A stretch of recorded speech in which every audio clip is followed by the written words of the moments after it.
Hi friends, வீட்டில் சுத்தமாக காய் இல்லை. ஒரு வாரம் தேவையான காய் வாங்கலாம் தான் கிளம்பியாச்சு.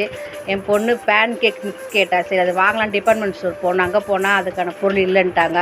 சரி சும்மா இருக்க வேணான்ட்டு அங்கே டிபார்ட்மெண்ட்டு சுற்றி பொம்மைங்களை எடுத்து பார்த்துட்டு வந்தேன். ஒரு சின்ன சின்ன பொம்மைங்க, காருங்க எல்லாமே பார்க்கவே அவ்வளோ அழகாக இருந்தது. பார்த்துட்டு அப்படியே வச்சுட்டு வந்துட்டோம். சரி அடுத்து காய் வாங்கலான்னு காய் கடைக்கு போனோம். தக்காளி, வெங்காயம், தக்காளி ஓரளவுக்கு நல்லா ஃப்ரெஷ்ஷாக நல்லா இருந்துச்சு. சாயங்காலம் டைம் போனால் கூட அவங்க ஃப்ரெஷ்ஷாக தான் எடுத்து வந்து போடுறாங்க.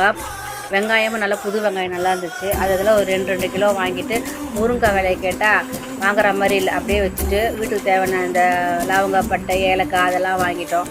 கத்திரிக்காய் கத்திரிக்காய் ஃப்ரெஷ்ஷாக இருந்துச்சு. கேரட்டு எல்லாமே எல்லா காயுமே ஓரளவுக்கு ஃப்ரெஷ்ஷாக தான் இருந்தது. எல்லாத்துலேயும் ஒரு 1/4 கிலோ வாங்கிட்டு கருணக்கிழங்கு, உருளைக்கிழங்கு, வாழைக்கான்ட்டு ஒரு வாரத்துக்கு என்னென்ன வேணுமோ எல்லாத்தையும் வாங்கியாச்சு. இஞ்சி, பூண்டு, பச்சை மிளகா, புதினா, கொத்தமல்லி என்னென்ன வேணுமோ வாங்கிட்டா கரெக்டாக இருக்கும் ஒரு வாரத்துக்கு. அப்பப்போ வந்து கடைக்கு வர வேண்டிய வேலை இருக்காது. எல்லாத்தையும் வாங்கிட்டு நாங்கள் கிளம்பியாச்சு. இந்த வீடியோ உங்களுக்கு பிடிச்சிருந்தா சப்ஸ்கிரைப் பண்ணுங்கள். தேங்க்யூ.